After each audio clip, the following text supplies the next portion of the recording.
Hi guys, Bran here, and welcome to another commentary video. Today, I wanted to highlight a skill that I learned while I was in my time teaching, because I used to be a teacher, that is very helpful for interacting with people in general, and could possibly help us try to avoid some of the worst kinds of toxicity that happens while we are playing Dead by Daylight. So, when you go to become a teacher, it doesn't matter if you're going into special education, you always have to have a level of special education training required before they let you out into the world as a teacher, because no matter what you end up going into as a subject, you're going to be teaching kids of various backgrounds, and you're going to have people from the special education classrooms in your classrooms, because and I'm not going to go too deep into this because this is like, basically just like teaching education college classes, but the barriers of entry, I'll put it TLDR, you want a kid to be as integrated into the actual classroom population as much as possible,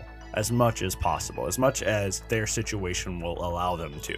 So essentially what I'm trying to say, TLDR, is either way you're going to end up teaching kids with these different backgrounds. So every single teacher needs to have this training in order to succeed with kids with those variable backgrounds that are different from the typical kid that you would run into in any general classroom.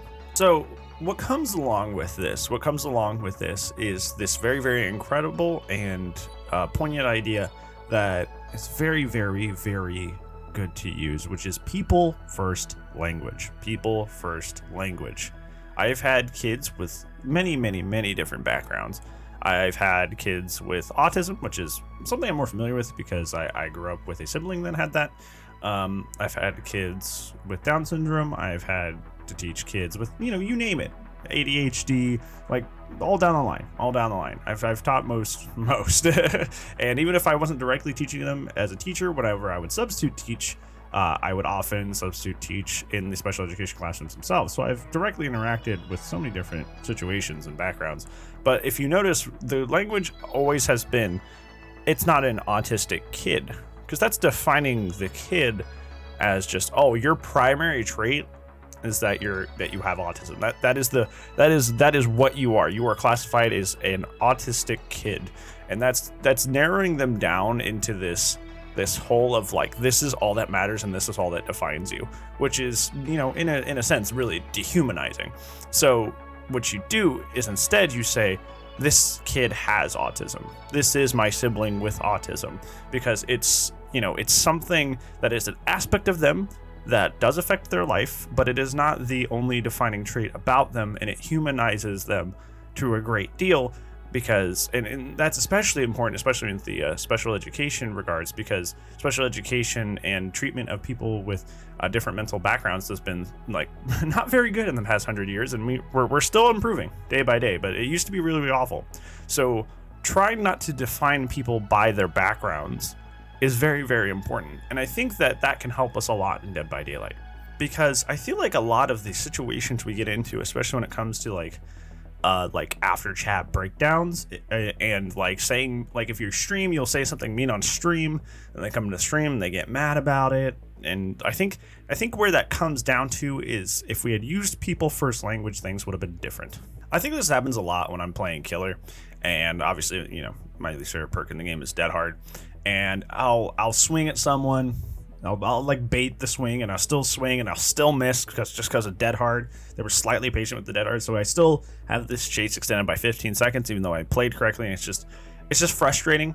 But yeah, when I swing through that Dead Hard, I get like really mad, and I'll say like, that's effing stupid, and I'll start freaking out. But then I dial it back like immediately. I'm like, I mean the perk, not the player.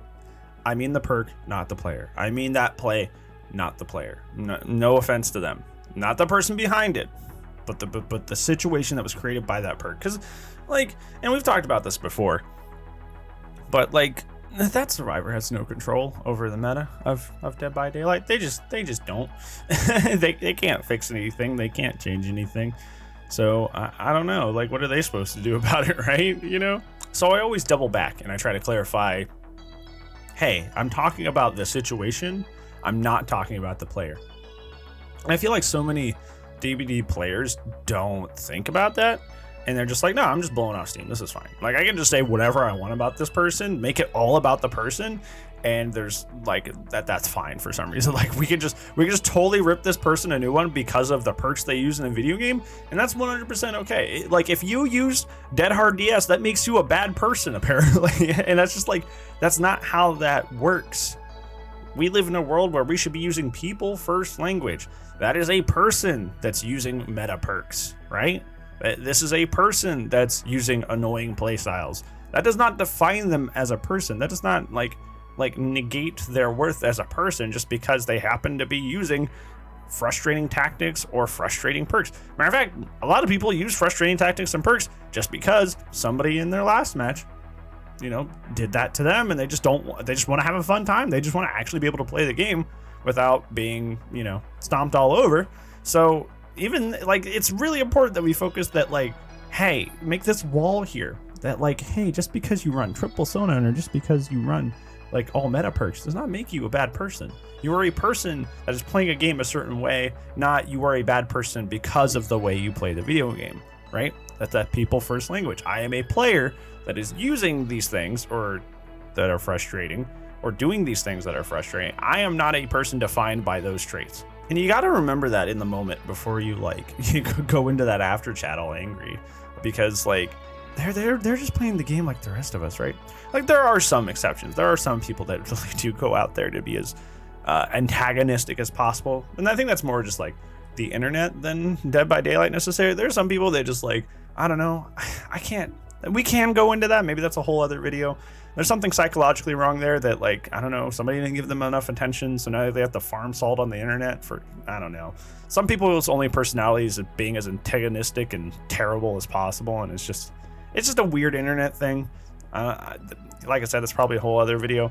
But by and large, for the most part, these are just people playing the game. And even if they play in ways that are aggravating or frustrating to you, they still are people with Dead by Daylight and not people that are bad because of the way they play Dead by Daylight. You gotta remember that at the end of the day, these are people, and to put people first language into your repertoire, because that, like, I feel like that causes so many issues in this game of just kind of like defining a person based off of the things they do in this game and not being able to separate that. Okay, that's it for this video, friends. Thank you for watching. I appreciate you all so much for spending some time with me today. And if I don't see you in the next video, I will see you when I see you, friends. Goodbye.